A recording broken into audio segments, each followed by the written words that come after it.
ओम मुनित्रयं नमस्कृत्य दुक्तिः परिभाव्य च वैयाकरणसिद्धान्तकौमुदीयं विरच्यते। सर्वेभ्यः श्रोतृभ्यः नमः। अस्माभिः गतपाठे यत् पठितं तद् एकवारं स्मरामः। वयं वैयाकरणसिद्धान्तकौमुदी इत्याख्यस्य ग्रन्थस्य तत्र हल्सन्धिप्रकरणे भवामः। अस्य हल्सन्धिप्रकरणस्य अस्माकं क्रमे तत्र 17 पाठः गतपाठः प्रवृत्तः। अस्मिन् 17 पाठे वयं तत्र संस्कर्ता इत्यत्र 800 रूपाणि भवन्ति इति तत्र सर्वाणि अपि रूपाणि ग्रन्थानुसारं प्रक्रियानुसारं शास्त्रानुसारं साधितवन्तः। अतः तत्रापि विशिष्य गतपाठे अस्माभिः नाम तत्र द्विसकारयुक्तं रूपं यद्भवति तत्र प्रथमस्य सकारस्य द्वित्वं भवति, अनुस्वारपक्षे अपि द्वित्वं भवति। अनुनासिकपक्षे तु भवत्येव, अनुस्वारपक्षे अपि भवति। तर्हि तत्र विशिष्टा काचित् व्यवस्था पठिता यत् अनुस्वारविसर्गजिह्वामूलीयोपध्मानीयानाम् अकारोपरि षर्षु च पाठस्य उपसङ्ख्यातत्वेन अनुस्वारस्यापि अच्त्वात्, अर्थात् अनुस्वारः अचि अपि अन्तर्भवति, पुनः शरि अपि अन्तर्भवति। तर्हि तत् नाम अचि अपि तेषाम् अन्तर्भावकारणात्, शरि अपि अन्तर्भावकारणात् तत्र अनचि च इत्यस्यापि प्रवृत्तिः भवति। शरि तेषाम् अन्तर्भावः सद्यः शरः खयः इत्यस्य वार्तिकस्य पूर्त्यर्थम् अत्र ज्ञापितः। यद्यपि शरि एतेषां पञ्चानाम् अन्तर्भावः, एते पञ्च अयोगवाहाः इत्युच्यन्ते। शरप्रत्याहारे एतेषां पञ्चानाम् अन्तर्भावस्य अन्यानि अपि प्रयोजनानि अग्रे द्रक्ष्यन्ते। विशेषेण तत्र महाभाष्यग्रन्थे अपि एतेषां प्रयोजनानि अस्माभिः द्रष्टुं शक्यन्ते। ततः तत्र त्रीणि रूपाणि यानि लब्धानि। तत्र ग्रन्थकारेण उक्तम् अनुनासिकवतां त्रयाणां शरः खयः इति कद्वित्वे षट्। नाम तत्र अनुनासिकपक्षे यानि रूपाणि सन्ति तत्र ककारस्यापि द्वित्वद्वारा 6 रूपाणि लब्धानि भवन्ति। ततः परम् उक्तं यत् अनुस्वारवताम् अनुस्वारस्यापि द्वित्वपक्षे 12 नाम तानि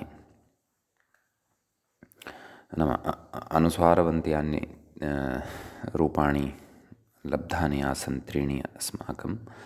तत्र ककारस्यापि द्वित्वं भवति, पुनः अनुस्वारस्यापि द्वित्वं भवति। आदौ अनुस्वारस्य द्वित्वेन 6 रूपाणि भवन्ति, पुनः नाम त्रिसकारयुक्तानि यानि त्रीणि रूपाणि अनुस्वारपक्षे तेषाम् अनुस्वारस्य द्वित्वेन शरः खयः इत्यनेन 6 रूपाणि भवन्ति। तेषु 6 रूपेषु पुनः यः ककारः अस्ति तस्य ककारस्यापि द्वित्वं भवति। अतः तेन तस्य ककारस्य द्वित्वेन तत्र आहत्य तत्र 12 रूपाणि लभ्यन्ते। एवञ्च 6 रूपाणि अनुनासिकपक्षे, 12 रूपाणि च अनुस्वारपक्षे, आहत्य 18 रूपाणि भवन्ति। तेषामेव 18 रूपाणां विषये अग्रे मूले उक्तं ग्रन्थकारेण। येषाम् 18 तकारस्य द्वित्वे वचनान्तरेण पुनर्द्वित्वे चैकतं द्वितं त्रितम् इति 54, अर्थात् यानि 12 रूपाणि लब्धानि तत्र तकारस्य अचोरहाभ्यां 2 इत्यनेन यदि द्वित्वं कुर्मः तर्हि द्वादश न 18 रूपाणि यानि लब्धानि, तर्हि 18 रूपाणि इतोपि वृद्धानि भवन्ति, आहत्य 36 रूपाणि जायन्ते। तत्र पुनः यणोमयो द्वे वाच्ये इति पूर्वं पठितेन वार्तिकेन पुनः तकारस्य द्वित्वं यदि कुर्मः तर्हि त्रितकारम् अपि रूपं लभ्यते। अतः तत्र 18 रूपाणि इतोपि वृद्धानि भवन्ति। अतः 18 18 18 एवञ्च मेलयित्वा आहत्य 54 रूपाणि अस्माकं सविधे लभ्यन्ते। तत्र यानि 54 रूपाणि लब्धानि भवन्ति तेषां सर्वेषाम् अन्त्यः यः अच् वर्तते तस्य अणोपरक्रियस्य अनुनासिकः इत्यनेन सूत्रेण अनुनासिकत्वेन इतोपि 54 रूपाणि वृद्धानि भवन्ति, आहत्य 800 रूपाणि भवन्ति इति अयं विषयः अस्माभिः तत्र गतपाठे सम्यक्तया ग्रन्थक्रमानुसारं विचारितः। तत्र अस्मिन्नेव क्रमे मध्ये शरःखयः इति वार्तिकमपि पठितम्। एतावान् विषयः गतपाठे पठितः। गतपाठस्य अन्ते व्याख्यायाः पङ्क्तिः इत्थं च आसीत्। तत्र अणोप्रक्रियस्यानुनासिकः इति तकारात् आकारस्य अनुनासिकत्वविकल्पे सति आनुनासिक्ये 54 तदभावे 54 इति सङ्कलनया 8,100 रूपाणि सम्पन्नानि इत्यर्थः इति पठितम्। एवञ्च अयमासीत् अस्माकं क्रमे हल्सन्धिप्रकरणस्य तत्र 17 पाठः। इदानीं तत्र 18 पाठस्य आरम्भः भवति। 18 हल्सन्धिप्रकरणस्य 18 अस्य पाठस्य आरम्भे वयम् अग्रिमं यत् सूत्रं पठन्तः स्मः तत् सूत्रम् इत्थं वर्तते। पुमः खय्यं परे इति। इदं सूत्रमपि रुप्रकरणस्थम् एव भवति। रुप्रकरणम् अष्टाध्याय्यां क्व भवति इति वयं जानीमः। अतः तत्रैव पश्यन्तु, षष्ठम् इदं सूत्रं भवति। मतुवसोरुसम्बुद्धौ छन्दसि इत्यतः आरभ्य षष्ठे क्रमे इदं सूत्रं विद्यमानम् अस्ति। तत्र पदच्छेदं पश्यामः। पुमः इति षष्ठीविभक्तेः एकवचनं भवति। पुम् इति मकारान्तस्य शब्दस्य। ततः खै इति द्वितीयं पदं भवति। खय इति शब्दस्य सप्तमी विभक्तेः एकवचनं तद्भवति। अम्परे, अम्परे इत्यत्र सप्तमी विभक्तेः एकवचनं भवति। अम्परे इति खै इत्यस्य विशेषणं वर्तते। व्याख्याता कथयति रुग्रहणम् अनुवर्तते। नाम कुतः? मतुवसोरुसम्बुद्धौ छन्दसि इत्यस्मात् सूत्रात् इत्यर्थः। अम्परे इत्यस्य विग्रहं दर्शयति। अम्परः यस्मात् सः अम्परः, तस्मिन् अम्परे इति उच्यते। सम्यक्। तदाह अम्परे खै इति नाम सूत्रार्थम् आह सूत्रार्थं कथयति मूले। अम्परे खै पुंशब्दस्य रुः स्यात् इति। नाम पुंशब्दे यः मकारः अस्ति तस्य मकारस्य स्थाने रु भवति। यथा अस्माभिः गतपाठे सम् इत्यस्य मकारस्य स्थाने रु विहितः खलु संस्कर्ता इत्यत्र, तद्वद् अत्रापि पुम् इत्यस्य यः मकारः तस्य मकारस्य स्थाने रु इति भवति। परन्तु कदा? यदा अस्मात् पुम् इत्यस्मात् परे तादृशः खै प्रत्याहारस्थः वर्णः भवति यस्मादपि परे अं प्रत्याहारस्थः वर्णः भवति इति। अं परः खै परतः अपेक्षितः, नाम खै प्रत्याहारस्थः कश्चन वर्णः, तस्मात् परतः अं प्रत्याहारस्थः वर्णः अपेक्षितः इति सूत्रस्य अपेक्षा वर्तते। सम्यक् किं कथयति व्याख्याता तत् पश्यन्तु। पुमान् कोकिलः इति कर्मधारये, अर्थात् यदुदाहरणं साधनीयं वर्तते अस्य सूत्रस्य तदुदाहरणविषये कथयति। पुमान् कोकिलः इति कर्मधारये सुपोधातु प्रातिपदिकयोः इति सुब्लुकी, एवं किल, नाम पुमांश्चासौ कोकिलश्च इति विग्रहः क्रियते। अलौकिकविग्रहः कथं क्रियते? पुं सु कोकिल सु, पुमान् इत्यत्र क्षन्तव्यः, पुंस् सु कोकिल सु, पुमान् इत्यत्र मूलशब्दः कः? पुंस् इति मूलशब्दः भवति, एवं किल। तर्हि पुंस् सु कोकिलसु कर्मधारयः भवति, विशेषणं विशेषेण बहुलं, ततः प्रातिपदिकसंज्ञा भवति सुब्लुक्। सुब्लुक् येन भवति तत् सूत्रं दर्शयति। किं कः व्याख्याता पश्यन्तु। कर्मधारये सुपोधातु प्रातिपदिकयोः इति सूत्रम् इति सुब्लुकि, नाम सुपोः लुक् भवति। किम् अवशिष्यते? पुंस् कोकिल, अग्रे उच्यते तत्र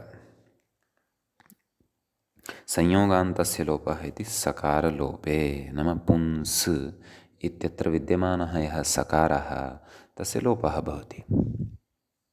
तर्हि भवन्तः चिन्तयेयुः किं पुंस् इत्यस्मिन् शब्दे संयोगः अन्ते अस्ति वा? तत्र तु सकारः एव दृश्यते। संयोगस्तु द्वयोः व्यञ्जनयोः मध्ये भवति इति चेत् तत्र व्यञ्जनद्वयम् अस्ति। एकः सकारः, अपरः अनुस्वारः। पू एतदनन्तरम् अनुस्वारः, तदनन्तरं सकारः, अनयोः संयोगः अस्ति। किञ्च अनुस्वारस्य हल्त्वम् अर्थात् व्यञ्जनत्वम् अस्माभिः गतसूत्रे संस्कर्तारूप इति साधनवेलायां पठितमेव। कुतः? यतः अनुस्वारस्य अकारोपरि अपि पाठः मन्यते, षर्षु वर्णेषु अपि पाठः मन्यते। षर्वर्णाश्च हल् प्रत्याहारे अन्तर्भवन्ति इति कृत्वा तेषां षर्वर्णानां व्यञ्जनधर्मः अपि भवति। षर् प्रत्याहारे अनुस्वारादयः एते यदि वर्तन्ते तर्हि एते अनुस्वारादयः पञ्च, अर्थात् अनुस्वारविसर्गजिह्वामूलीयादयः पञ्च, एतेषामपि व्यञ्जनत्वं भवति।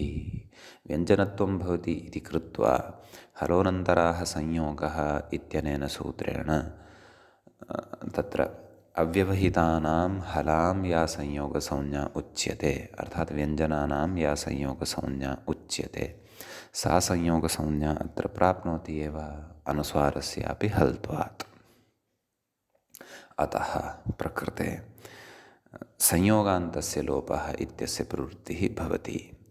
तदिदं संयोगान्तस्य लोपः इति सूत्रं सुध्युपास्य प्रपञ्चनवेलायाम् अस्माभिः पठितं। सम्यक्। अतः सकारलोपे, सकारस्य लोपः यदि संजातः तर्हि किमवशिष्टं? पुम् इति अनुस्वारः यः लब्धः सः कुतः लब्धः इति चेत् मूलतः तु तस्य मकारत्वेनैव स्थितिः भवति। पश्चात् सः तत्र नाम नश्चापदान्तस्य झलि इत्यनेन अनुस्वारत्वं प्राप्नोति। तर्हि भवन्तः चिन्तयेयुः कथं तस्य मकारत्वेन स्थितिः इति चेत् अत्रैव सूत्रे वयम् अग्रे व्याख्यायां द्रक्ष्यामः, परन्तु सद्यः सामान्येन कथयामि, भवतां स्पष्टता स्यात्। पुंस् इति मूलशब्दः यस्य पुमान् पुमांसौ पुमांसः इति इमानि रूपाणि भवन्ति, तस्मिन् शब्दे यः अनुस्वारः श्रूयते सः अनुस्वारः अपि मकारस्य सकाशादेव लब्धः अस्ति। कथं? अत्र पूञ् नाम मूलतः यदा वयं रूपसिद्धिं पश्यामः तर्हि अत्र पूञ्पवने इति धातुः भवति। पूञ् तस्य पू इति अवशिष्यते। सम्यक्। तस्मात् औणादिकः डुम्सुन् प्रत्ययः क्रियते। कः प्रत्ययः? डुम्सुन्। तस्य डुम्सुन् इति प्रत्ययस्य उम्स् इति अवशिष्यते।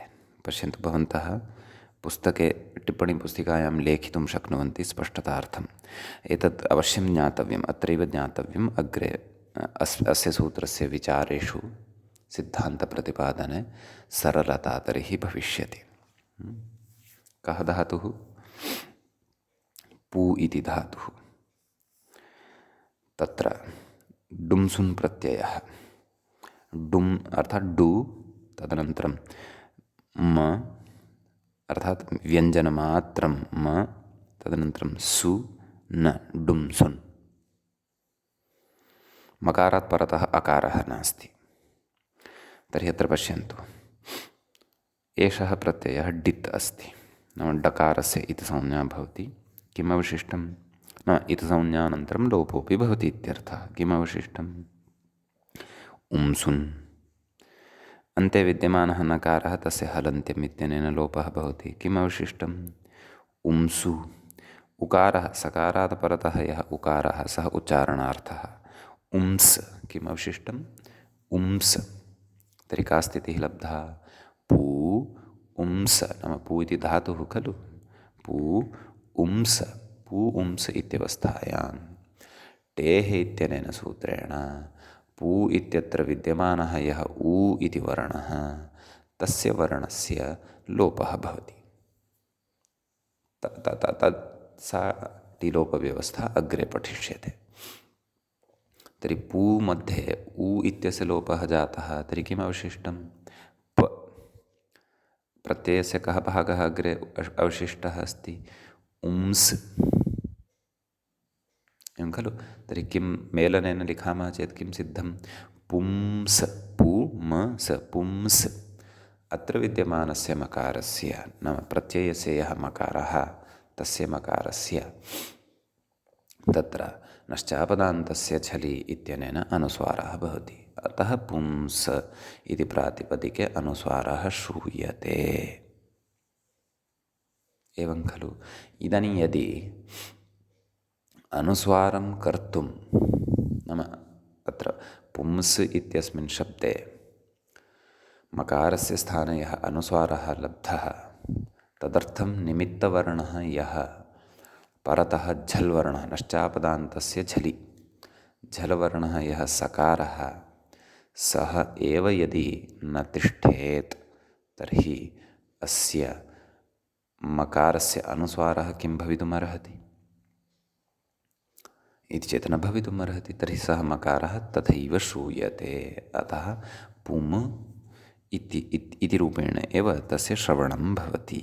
अतः कथयति पश्यन्तु व्याख्याता, संयोगान्तस्य लोपः इति सकारलोपे पुम् कोकिल इति स्थिते। नाम अत्र पुम् इति एकं पृथक् पदं वर्तते, कोकिल इति पृथक् पदं वर्तते।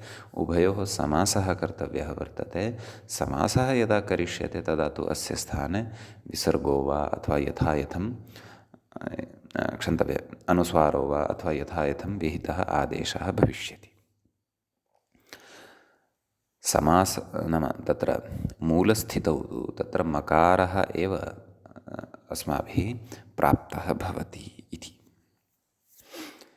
तर्हि पुम् कोकिल इति स्थिते। तर्हि एवं रीत्या पुंस् इत्यस्मात् पुम् एवं रीत्या लब्धः भवति। सम्यक् उच्यते। मस्य ऋत्वम्। एवं खलु। केन? यत् सूत्रम् अत्र पठ्यमानम् अस्ति अस्माभिः। किं सूत्रं पठ्यमानम् अस्ति? पुमः खय्यं परे इति। अम्परे खै पुं शब्दस्य रुः स्यात्। तर्हि पुम् इत्यत्र यः मकारः तस्य स्थाने रु इति भवति। अतः पुरु कोकिल इति स्थितिः लब्धा, अर्थात् मकारस्य ऋत्वं जातम्। सम्यक् अग्रे कथयति। अनुनासिकानुस्वारविकल्पः केन? अनुनासिकः केन? अत्र अनुनासिकः पूर्वस्य तु वा यथा संस्कर्ता इत्यत्र अनुनासिकपक्षः एकः, अनुनासिकाभावे अनुस्वारपक्षः अपरः सूत्रद्वयेन साधितः। तद्वद् अत्रापि। कुतः? यथा तत्र यादृशः रु तादृशः यादृशः रुः तादृशः एव रुः अत्र अपि अस्ति। अतः किं तत्र अत्रानुनासिकः पूर्वस्य तु वा इत्यनेन रु इत्यस्मात् पूर्वं यः पकारात् परतः उकारः सः अनुनासिकः क्रियते। अतः पुं रु कोकिलः कोकिल इति एकत्र स्थितिः लब्धा। अपरत्र यस्मिन् पक्षे अनुनासिकः न भवति तत्र अनुनासिकात् परोनुस्वारः इत्यनेन सूत्रेण तत्र अनुस्वारागमः भवति। अतः तेन पक्षे पुं रु कोकिलः इति अनुनासिकपक्षीयः एकः, अनुनासिकपक्षे एकं रूपम्, अनुस्वारपक्षे च एकम् नाम एका स्थितिः सद्यः लब्धा वर्तते। भवन्तः अधिकस्पष्टतायै तत्र टिप्पणीपुस्तिकायां लिखन्तः गच्छन्ति चेत् अग्रे सम्यक्तया पूर्णतया च अवगमनं भविष्यति। अस्तु, अग्रे कथयति। विसर्गः इति नाम कस्य विसर्गः? रु इत्यस्य र खलु अवशिष्यते, तस्य र इत्यस्य खरवसानयोर्विसर्जनीयः इत्यनेन विसर्गः भवति। सम्यक्, उभयत्रापि, अनुनासिकपक्षेपि अनुस्वारपक्षे अपि इत्यर्थः। तदनन्तरं कथयति सम्पुङ्कानाम् इति सः नाम सम्पुङ्कानां सो वक्तव्यः इत्यनेन सकारादेशः भवति विसर्गस्य। कुतः? यथा वार्तिके पुं ग्रहणं कृतम् अस्ति। सम् इत्यस्य तु गत उदाहरणे सत्वं विहितम्। एतेन पुम् इत्यस्य यः विसर्गः लब्धः तस्य सत्वम् एतेन वार्तिकेन क्रियते। कान् इत्यस्य विसर्गस्य सत्वस्य उदाहरणम् अग्रे अस्माभिः द्रक्ष्यते। समीचीनम्। ततः ननु विसर्गस्य सः इत्येव सिद्धे एवं खलु सम्पुङ्कानां विसर्जनीयस्य सः तदेव यथा पूर्वं विचारः कृतः तद्वदेव विसर्जनीयस्य सः इत्येव सिद्धे सम्पुङ्कानाम् इति पुङ्ग्रहणं व्यर्थम् इति पूर्वपक्षिणा उच्यते। एवं खलु। इदानीं पूर्वं यः विचारः कृतः अस्माभिः कथं तत्र सम् इत्यस्य ग्रहणं सप्रयोजनकं भवति इति यथा तत्र विचारः कृतः संस्कर्ता इत्यत्र, तेन विचारेण सह अत्र तुलना कर्तव्या, इतोपि स्पष्टता भवति। तत्र किम् उक्तं? विसर्जनीयस्य सः इत्यनेनैव विसर्गः भवति। किमर्थं? तत्र सम्पुङ्कानाम् इत्यनेन वार्तिकेन सम् इत्यस्य विसर्गस्य सत्वम् उच्यते इति चेत् तत्र उक्तं भोः अत्र विसर्जनीयस्य सः इत्यस्य विकल्पः उपतिष्ठते अपवादत्वेन। कः सः? वाशरि। स्कर्ता इत्यत्र सकारः शरप्रत्याहारस्थः वर्णः परतः अस्ति एव, अतः तेन विसर्गस्य सत्वं स्यात्। एवं खलु। नाम विकल्पेन सत्वं स्यात्, पक्षे विसर्गः अपि श्रूयेत। तर्हि तत्र उच्यते अत्र विकल्पः नापेक्षितः, अतः नित्यतया एव सत्वं भवतु। तदर्थं सम्पुङ्कानाम् इति वार्तिकारम्भः कृतः, तत्र च सम् इति पठितम्। इदानीम् अत्र आगच्छन्तु। पुंः कोकिलः नाम उभय अनुनासिकपक्षेपि अनुस्वारपक्षेपि यः विसर्गः वर्तते तस्य विसर्जनीयस्य सः इत्यनेन सत्वं कर्तुं शक्यते। कुतः? तत्र वाशरी इति विसर्जनीयस्य सः इति सूत्रस्य अपवादः नोपतिष्ठते। अर्थात् विसर्जनीयस्य सः इत्यस्य सूत्रस्य यः अपवादः विकल्पेन तत्र सत्वमपि येन भवति, विसर्गः अपि येन लभ्यते, तादृशः सः अपवादः वाशरी पुंः कोकिल इत्यत्र नोपतिष्ठते। कुतः? परतः शरप्रत्याहारस्थः वर्णः नास्ति। परतः तु कोकिल इत्यस्य ककारः अस्ति, स च ककारः शरप्रत्याहारेणान्तर्भवति इति तत्र उच्यते। अतः विसर्जनीयस्य सः इत्यनेन एव खलु तत्र विसर्गस्य सकारादेशः अर्हति भवितुम्। तर्हि एतादृश पूर्वपक्षे उपस्थापिते तत्र उच्यते, तत्र व्याख्याता कथयति, नाम इत्येव सिद्धे सम्पुङ्कानाम् इत्यत्र पुंग्रहणं व्यर्थं। नाम पुम् इत्यस्य मकारस्य सकाशात् लब्धः विसर्गः ऋत्वादिकं विधाय तदर्थं सत्वं कर्तुं सम्पुङ्कानाम् इत्यत्र पुंग्रहणं व्यर्थं, तस्य अपेक्षा नास्ति इति आक्षिप्यते। इति चेत् तथा यदि भवान् शङ्कते, नाम पुंग्रहणं व्यर्थं वार्तिके विसर्गविधानाय इति चेत् शृणु, अर्थात् शृणोतु, अत्र विशेषः अस्ति इति। किमाह व्युत्पत्त्यादि इति मूले पश्यन्तु। व्युत्पत्तिपक्षे अप्रत्ययस्य इति षत्वपर्युदासात्। समग्रां पङ्क्तिमादौ पठामः, पुनः व्याख्यायाम् अवतरामः। व्युत्पत्तिपक्षे अप्रत्ययस्य इति षत्वपर्युदासात् अह्कः पयोः प्राप्तौ। अव्युत्पत्तिपक्षे तु षत्वप्राप्तौ सम्पुङ्कानाम् इति सः। अस्याः पङ्क्तेः अहं सामान्येन समन्वयनं करोमि। नाम तत्र व्युत्पत्तिपक्षः अव्युत्पत्तिपक्षश्च इति पक्षद्वयं शब्दानां विषये आश्रीयते। तत्रापि विशिष्य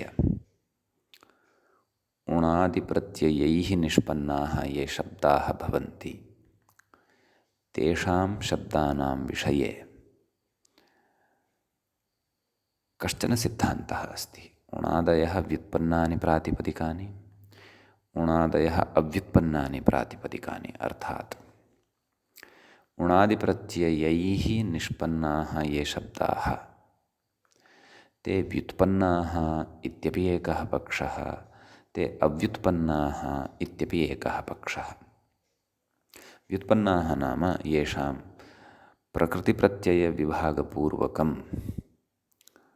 व्युत्पत्तिः उक्ता भवति, ते व्युत्पन्नाः शब्दाः इत्युच्यन्ते। येषां शब्दानां प्रकृतिप्रत्ययविभागः न चिन्त्यते, न क्रियते, यथा परम्परया ते शब्दाः रूढाः, रूढत्वे परम्परया यथा ते शब्दाः लब्धाः, रूढत्वेन वा यौगिकरूढत्वेन वा कथञ्चित् वा, न योगरूढत्वं तु नात्र, रूढत्वेन ये लब्धाः, नाम यथा व्यवहृताः वाङ्मये अनादिकालात्, तेषां तथैव स्वीकारः क्रियते। तत्र प्रकृतिप्रत्ययस्य विभागो न क्रियते। तादृशाः शब्दाः अव्युत्पन्नाः भवन्ति।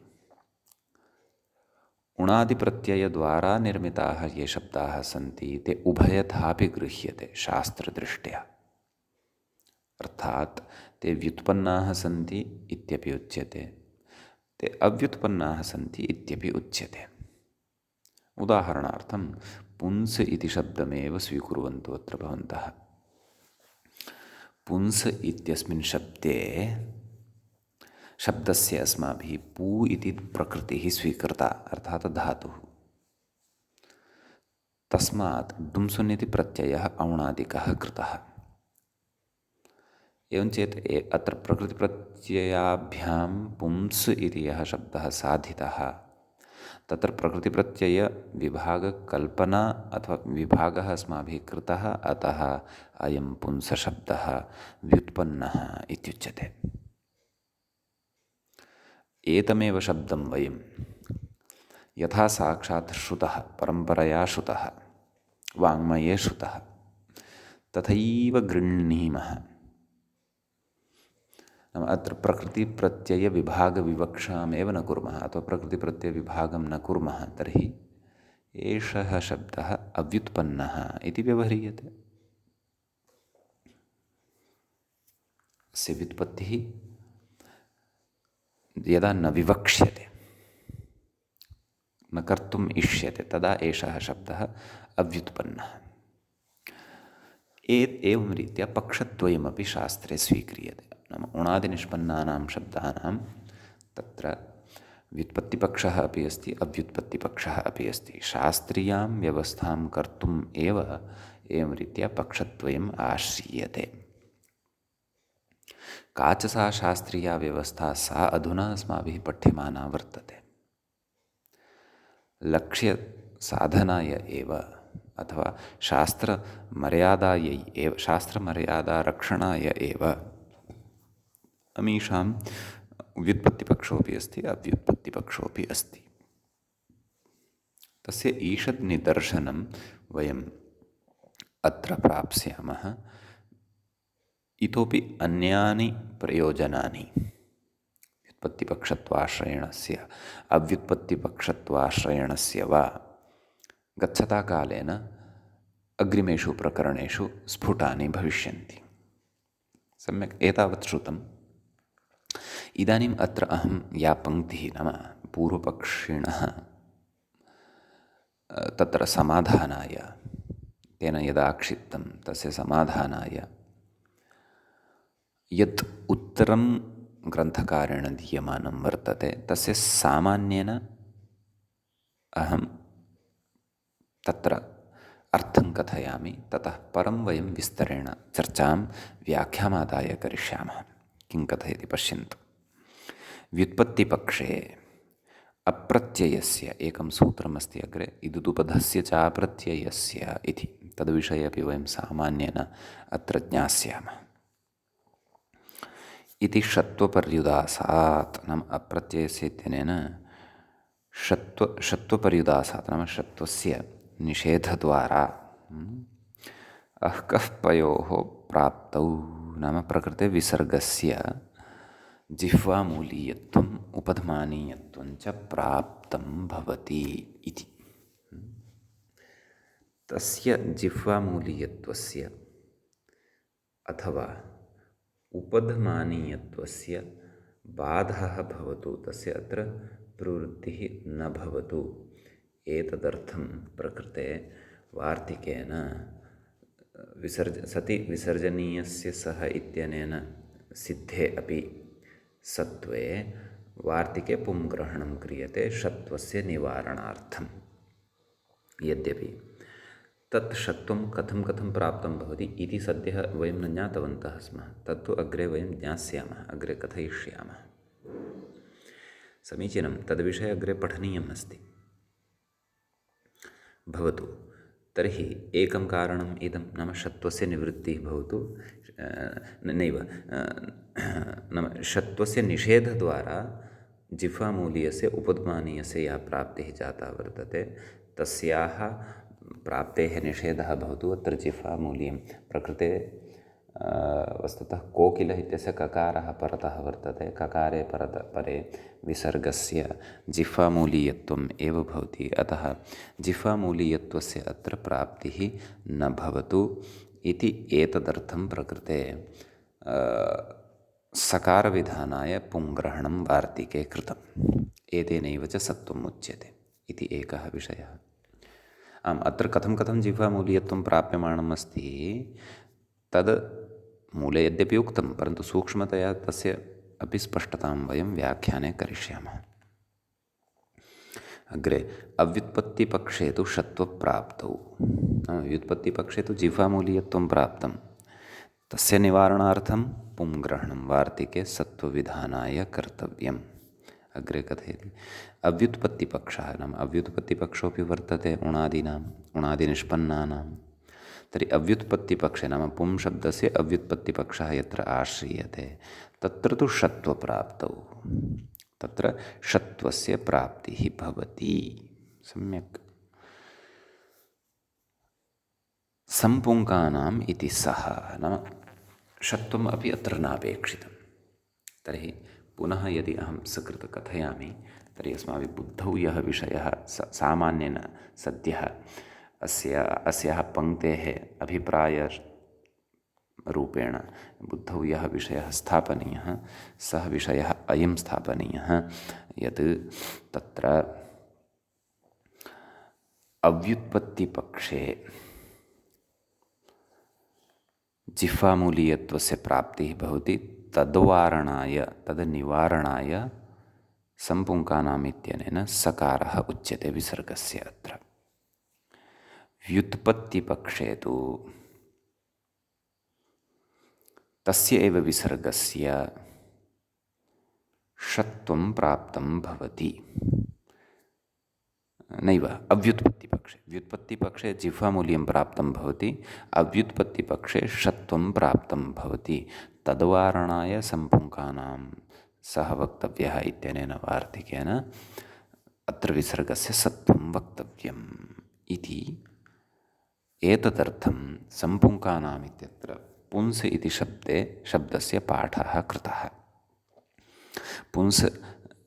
क्षन्तव्यः पुम् इति शब्दस्य पाठः कृतः। अतः पुम् इत्यस्य सकाशात् लब्धः यः विसर्गः तस्य विसर्गः सम्पुङ्कानाम् इत्यनेन एव क्रियते। सम्यक्। इति तु अस्माभिः यत् समाधानं मूले उक्तं वर्तते तस्य सामान्येन समन्वयनं, सामान्येन अर्थः दृष्टः। इदानीमत्र अयं विषयः अस्माभिः इतोपि न ज्ञातः अस्ति। कः? यत् अव्युत्पत्तिपक्षे तत्र षत्वस्य प्राप्तौ अथवा षत्वस्य निषेधात् कथं वा जिह्वामूलीयत्वस्य प्राप्तिः भवति इति। कुतः? यथा इदुदुपदस्य चाप्रत्ययस्य इति सूत्रं न पठितम् अस्ति एतावता। जिह्वामूलीयत्वस्य विधानं येन सूत्रेण क्रियते तदपि सूत्रं न पठितम् अस्ति एतावता। अतः अत्रत्यविचारस्य अवगमनाय किञ्चित् पृष्ठभूमिः तत्र इदुदुपदस्य चाप्रत्ययस्य इत्यस्य सूत्रस्य द्रष्टव्या भविष्यति, अर्थात् तस्य अर्थचिन्तनं किञ्चिदिव कर्तव्यं भविष्यति। पुनः कुपोः कः पौच इत्यनेन सूत्रेण तत्र यत् नाम अस्माकं जिह्वामूलीयत्वं विधीयते तस्य सूत्रस्य विषये अपि ईषत् पठनीयम् अस्ति। सम्यक्। अतः इदानीं अनयोः द्वयोः सूत्रयोः अपि स्पष्टतां वयं करिष्यामः, परन्तु इदानीं वयम् अग्रिमं विचारं व्याख्यानम् आदाय करिष्यामः। भवतु नाम तर्हि किं कथयति व्याख्याता तत्र इदानीम् अवधानं कर्तव्यम्। पश्यन्तु, व्युत्पत्ति इत्यादि अग्रे कथयति। कह्वयोः अर्थात् कः अर्थः? नाम जिह्वामूलीय उपद्मानीययोः इति। तत्र पश्यन्तु, क एतस्मात् पूर्वम् अर्धविसर्गः स्थापितः अस्ति, तस्य अर्थः जिह्वामूलीयं। प एतस्मात् पूर्वमपि तत्सदृशः एव अर्धविसर्गः स्थापितः वर्तते, तस्य अर्थः उपद्मानीयम् इति। सम्यक्। अतः तत्र उच्यते कह्वयोः प्राप्तौ नाम तत्र व्युत्पत्तिपक्षे एवं किल, व्युत्पत्तिपक्षे अयं विचारः। व्युत्पत्तिपक्षे कफ़योः प्राप्तौ सम्पुङ्कानाम् इति सः इति अन्वयः। नाम सम्पुङ्कानाम् इत्यनेन सत्त्वं विधीयते, अतः तत्र अस्य वार्तिकस्य अपेक्षा अस्ति। अग्रे कथयति, विसर्जनीयस्य सः इति सत्त्वापवादम्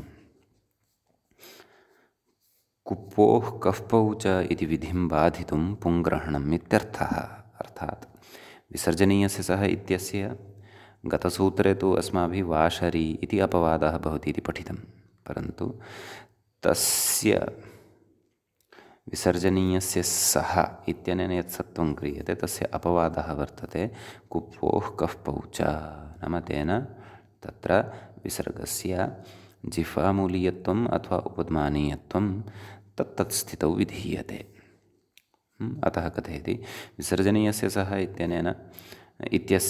इत्यनेन विधीयमानस्य सत्त्वस्य अथवा तेन विधीयते यत् सत्त्वं तस्य अपवादं किं कुप्वोः कफ़्पौ च इति विधिं बाधितुं पुङ्ग्रहणम् इत्यर्थः। सम्यक्, तदर्थं पुङ्ग्रहणं कृतं वर्तते।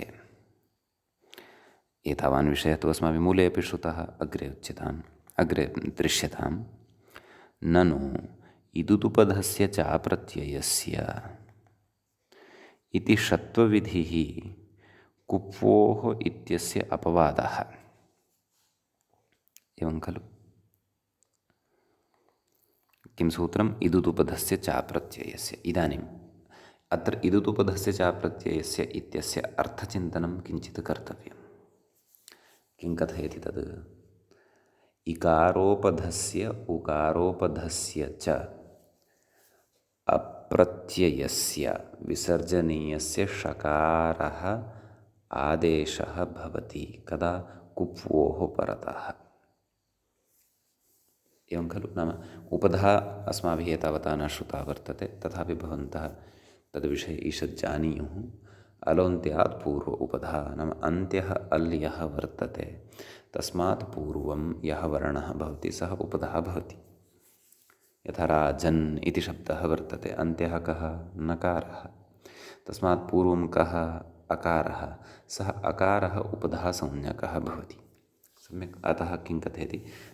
इदुदुपधस्य इत्यत्र किमुच्यते? इकारोपधस्य, नाम यस्य उपधायाम् उपधावर्णः इकारः भवति, अपि च उकारोपधस्य, नाम यस्य उपधावर्णः उकारः भवति, तस्य अप्रत्ययस्य, सः प्रत्ययभिन्नः स्यात्, प्रत्ययत्वं न स्यात् तस्य, कस्य? यः इकारोपधः वर्तते उकारोपधः च षत्वं भवति इत्युच्यते। एवं किल? तर्हि तत्र कदा तत्र निमित्तं किम् अस्ति? कुप्वोः, नाम कुपु, नाम कु कवर्गः यदा परतः भवति, पु अर्थात् पवर्गः यदा परतः भवति तदा इति उच्यते। एवं किल? परन्तु कस्य उच्यते इति अवधानं कर्तव्यम्। अप्रत्ययस्य। एवं खलु? नाम सः विसर्जनीयः यः लब्धः भवति सः प्रत्ययस्य सकाशात् न प्राप्तः भवतु इति। सम्यक्। तर्हि तत्र उच्यते, अस्माकं सविधे का स्थितिः वर्तते? पुंः कोकिल इति स्थितिः वर्तते। समीचीनं। तत्र व्युत्पत्तिपक्षे यदि वयं पुंस् इति शब्दस्य व्युत्पत्तिपक्षम् आश्रयेम, नाम तदेव आरम्भे उक्तमासीत् खलु, पूशब्दात् डुम्सुन् प्रत्ययः, तदा अयं विसर्गः यः लब्धः वर्तते सः विसर्गः प्रत्ययभूतः अथवा प्रत्ययांशः। सम्यक्। प्रत्ययभूतः अयं विसर्गः यदि, तर्हि इदुदुपधस्य च अप्रत्ययस्य इत्युक्तं तत्र। अयं विसर्गः उकारोपधः अस्ति, अङ्गीक्रियते। पुंस् पुम् इति आसीत् खलु, मकारस्यैव विसर्गः जातः अस्ति। अतः अलः अन्त्यात् पूर्वम् उपधा, नाम अन्त्यः अल् अधुना कः अस्ति? विसर्गः अस्ति। विसर्गः अलि अन्तर्भवति। कुतः? अकारोपरि तस्य पाठः वर्तते इति अस्माभिः पूर्वं ज्ञातम्। अतः प्रकृते इदुदुपधस्य च प्रत्ययस्य इत्यस्य सूत्रस्य कृते यः नाम यत् उदुपधत्वं यदपेक्षितं तदस्ति। सम्यक् अस्य विचारस्य अवगमनाय सम्यक्तया भवतां पुरतः इदुदुपधस्य च प्रत्ययस्य इत्यस्य सूत्रस्य अर्थः स्यात्। अतः तत् टिप्पणीपुस्तिकायां लिखन्तु अथवा पुरतः ग्रन्थम् अथवा कौमुद्यां यत्र सः अर्थः लिखितः तं पृष्ठं वा उद्घाट्य पश्यन्तु।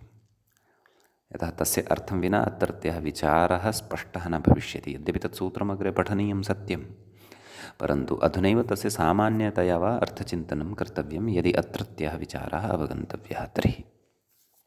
भवतु नाम तर्हि पश्यन्तु, प्रकृते विसर्गः यः लब्धः सः विसर्गः डुम्सुन् इति प्रत्ययस्य यः सकारः तस्मात् खलु लब्धः।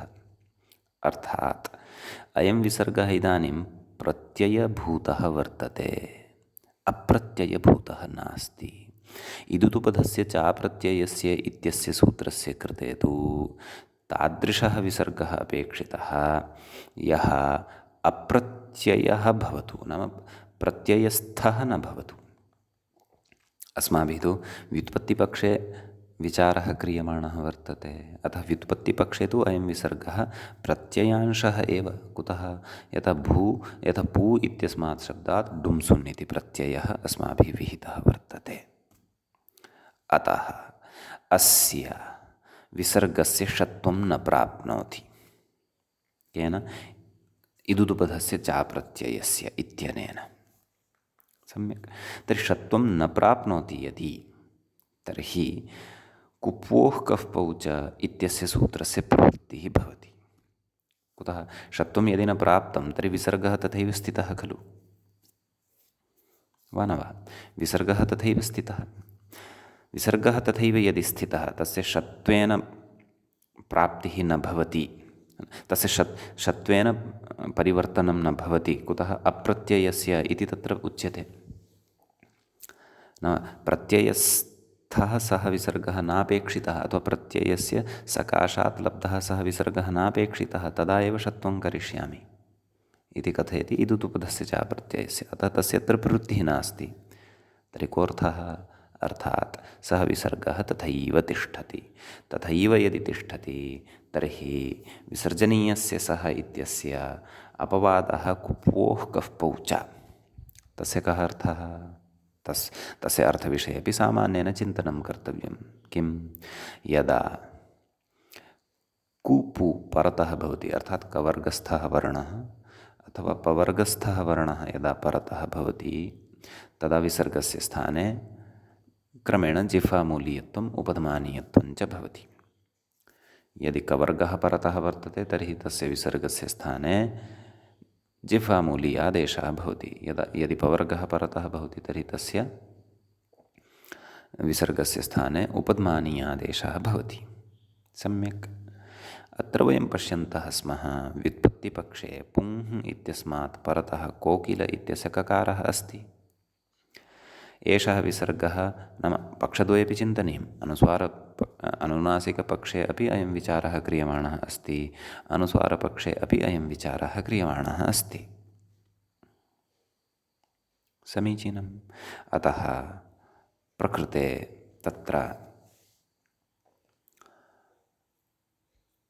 विसर्गस्य कुप्वोः कफ्पौ च इत्यनेन सूत्रेण अधुना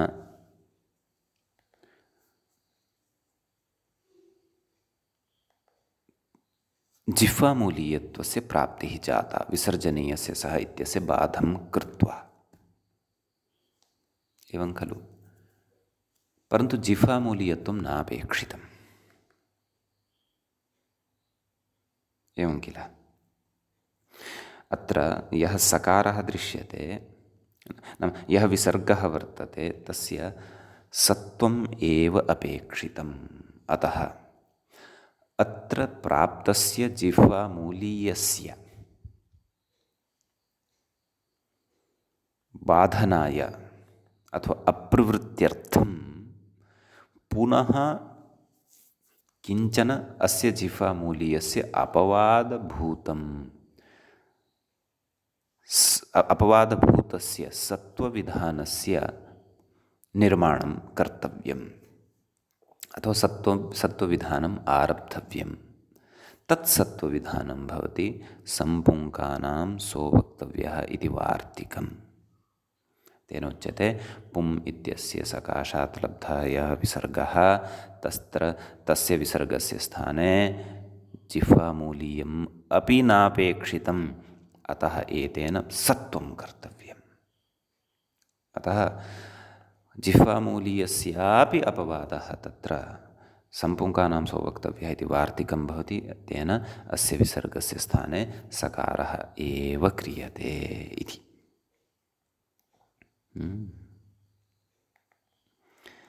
इदानीं पश्यन्तु, आगच्छन्तु अग्रे।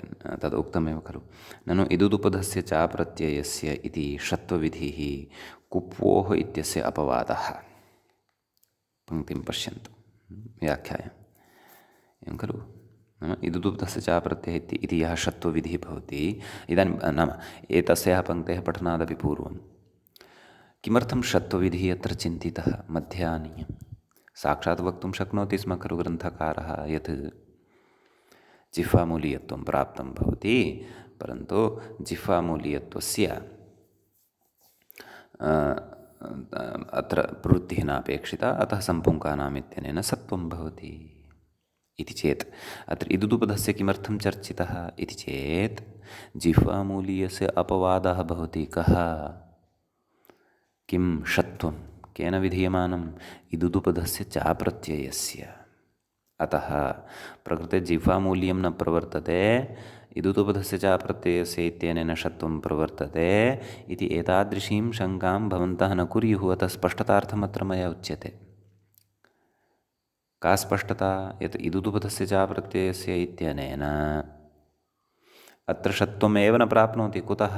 व्युत्पत्तिपक्षः एषः अस्माभिः आरब्धः वर्तते। इदुदुपधस्य इत्यस्य कृते तु तत्र कस्यचित् अप्रत्ययस्य एव विसर्गः अपेक्षितः, तस्यैव षत्वं सः करिष्यति। प्रकृते तु अस्माभिः व्युत्पत्तिपक्षः आश्रितः। व्युत्पत्तिपक्षः यदि आश्रितः तर्हि तत्र प्रकृतिप्रत्ययविभागः अपि कृतः। यथा पू डुम्सुन् प्रकृतिप्रत्ययविभागः यदि कृतः तर्हि अत्र विद्यमानः विसर्गः प्रत्ययस्य लब्धः।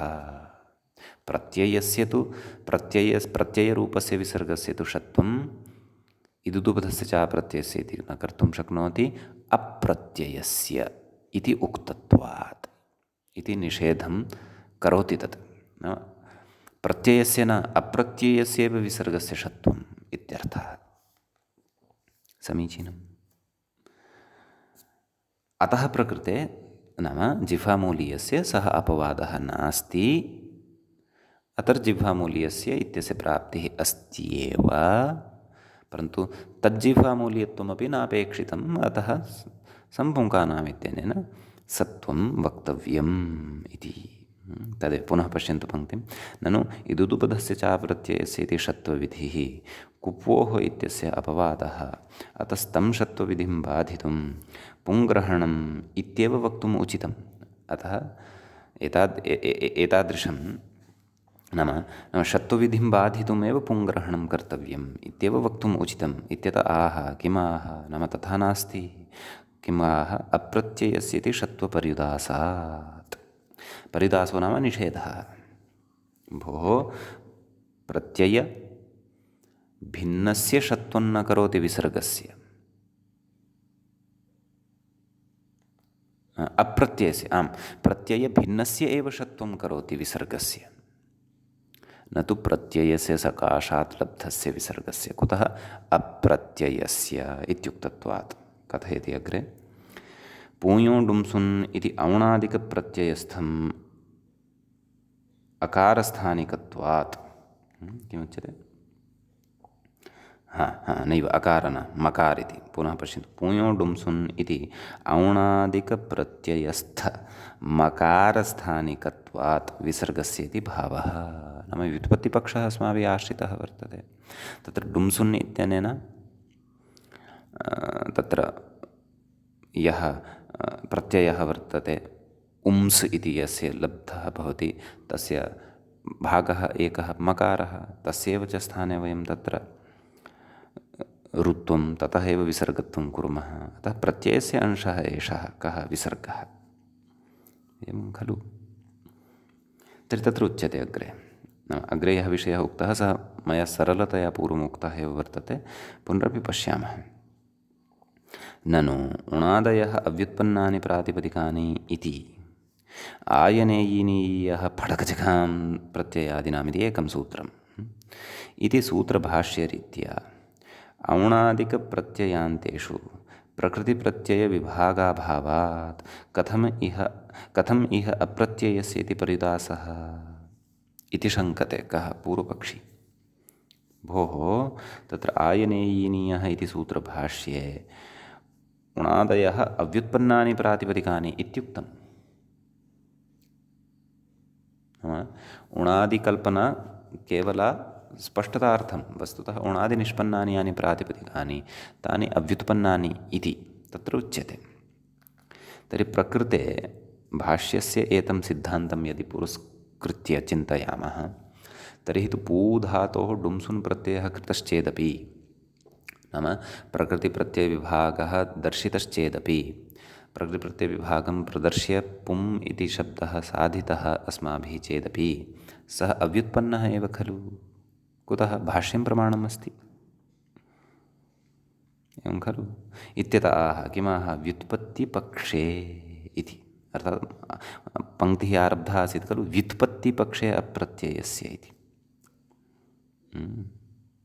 नाम व्युत्पत्तिपक्षे इति पूर्वम् उक्तम् अस्ति, व्याख्यात्रा अनन्तरम् उक्तम् अस्ति। कुतः? स्पष्टबोधार्थम् इति। व्युत्पत्तिपक्षे इति किमुक्तं? नाम व्युत्पत्तिपक्षोऽपि अस्ति औणादिकानां, तदेव अग्रे कथयति। औणादिकशब्देषु प्रकृतिप्रत्ययविभागव्युत्पादनम् अस्ति नास्ति इति पक्षद्वयम् आदेशप्रत्यययोः इति सूत्रभाष्ये स्थितं। भोः पूर्वपक्षिन्, भवता आयनेयिनीयः इति सूत्रं दृष्ट्वा एव इत्थमाक्षिप्यते यद् उणादयः अव्युत्पन्नानि प्रातिपदिकानि इति न पर्याप्तं, समग्रं भाष्यं पश्यतु सम्यक्तया। तत्र आदेशप्रत्यययोः इति सूत्रे भाष्ये नाम औणादिकशब्देषु प्रकृतिप्रत्ययविभागव्युत्पादनम् अस्ति नास्ति इति पक्षद्वयमपि स्वीकृतं वर्तते। अर्थात् उणादयः अव्युत्पन्नानि प्रातिपदिकानि इति सत्यं, परन्तु उणादयः व्युत्पन्नानि प्रातिपदिकानि इत्यपि पक्षः वर्तते, पक्षद्वयमस्ति। भवान् उणादिप्रत्ययनिष्पन्नान् शब्दान् सर्वथा अव्युत्पन्नान् एव वक्तुं न शक्नोति। ते शब्दाः व्युत्पन्नाः अपि सन्ति इत्यपि शास्त्रे महाभाष्ये शास्त्रकारेण तत्र महाभाष्ये भाष्यकारेण उक्तं वर्तते। अतः पक्षद्वयमपि आश्रीयते। कः पक्षः आश्रयणीयः तत्तु शास्त्रे अस्माभिः लक्ष्यानुरोधेन स्वीकर्तव्यं भवति। कथयति तत्र व्युत्पत्तिपक्षे पुंसशब्दस्य डुम्सुन् प्रत्ययान्ततया, तद्मया उक्तमेव पूर्वं, सूक्ष्मतया अस्माभिः रूपसिद्धिः कृता एव। कथयति पुंसशब्दस्य डुम्सुन् प्रत्ययान्ततया तत्र मकारस्थानिकविसर्गस्य, एवं खलु, मकारः खलु स्थानी कस्य विसर्गस्य, यः विसर्गः लब्धः अस्ति अस्माकं सविधे पुमः खय्यं परे इत्यनेन, अर्थात् इत्यनेन ऋत्वानन्तरं तस्य रेफस्य विसर्गः यः लब्धः वर्तते खरवसानयोर्विसर्जनीयः इत्यनेन, तस्य मूलतः स्थानी कः? मकारः एव खलु। कथयति मकारस्थानिकविसर्गस्य अप्रत्ययस्येति पर्युदासेन, नाम इदुदुपदस्य च प्रत्ययस्य इत्यनेन अप्रत्ययस्य इति निषेधेन। कथयति इदुदुपधस्य च प्रत्ययस्य इति षत्वस्य तत्र न प्रसक्तिः, नाम षत्वं तत्र न प्रवर्तते इत्यर्थः। सम्यक्। अतः तत्र कुप्वोः इति विधिं बाधितुं सम्पुङ्कानाम् इति पुङ्ग्रहणम्। अतः एव भोः, नाम सत्यम् अङ्गीकुर्मः यत् जिह्वामूलीयत्वस्य इदुदुपधस्य च प्रत्ययः इति षत्वविधिः अपवादः भवति, नाम तत् प्रबाध्य प्रवर्तते। परन्तु प्रकृते व्युत्पत्तिपक्षे इदुदुपधस्य च प्रत्ययस्य इत्यस्य प्रवृत्तिरेव नास्ति। अतः कथं वा जिह्वामूलीयत्वस्य अर्थात् कुप्वोः कफ् पौ च इत्यस्य सूत्रस्य अपवादत्वेन इदुदुपधस्य इति सूत्रं वयं परिगणयेम न शक्यते। अतः तस्य अत्र प्रवृत्तिरेव नास्ति व्युत्पत्तिपक्षे। अतः तत्र जिह्वामूलीयत्वं प्राप्तं भवति। कुप्वोः कफौ च तस्यापि बाधः भवतु। एतदर्थं सम्पुङ्कानां सो वक्तव्यः इत्यनेन पुमः विसर्गस्य सत्वं वक्तव्यम्। अतः वार्तिके पुंग्रहणं क्रियते इत्युच्यते। समीचीनम्। इति तत्र व्युत्पत्तिपक्षीयं चिन्तनम्। एवं खलु? अव्युत्पत्तिपक्षे अपि विचारः अस्ति। तं विचारं वयं श्वः द्रक्ष्यामः, अग्रिमे पाठे द्रक्ष्यामः। अद्यतनपाठे ये विचाराः कृताः तत्र सूक्ष्मं चिन्तनं करिष्यामः। श्वस्तनपाठे अव्युत्पत्तिपक्षे षत्वं प्राप्तं भवति, कथं प्राप्तं भवति तद् वयं ततः आरभ्य अग्रे द्रक्ष्यामः। अत्रैव अद्यतनपाठः उपसंह्रियते। मङ्गलं क्रियते। मुनित्रयं नमस्कृत्य उक्तिः परिभाव्य च वैयाकरणसिद्धान्तकौमुदीयं विरच्यते। सर्वेभ्यः श्रोतृभ्यः नमः। एवञ्च अस्माकं क्रमे हल्सन्धिप्रकरणस्यास्य 18 पाठः सम्पन्नताम् अगात्। अग्रिमे पाठे विचारान्तराणि स्वीकृत्य, नाम एतद्विचारमपि अन्यान् विचारान् अपि स्वीकृत्य पुनः उपस्थिताः भवामः। तावता नमः सर्वेभ्यः श्रोतृभ्यः।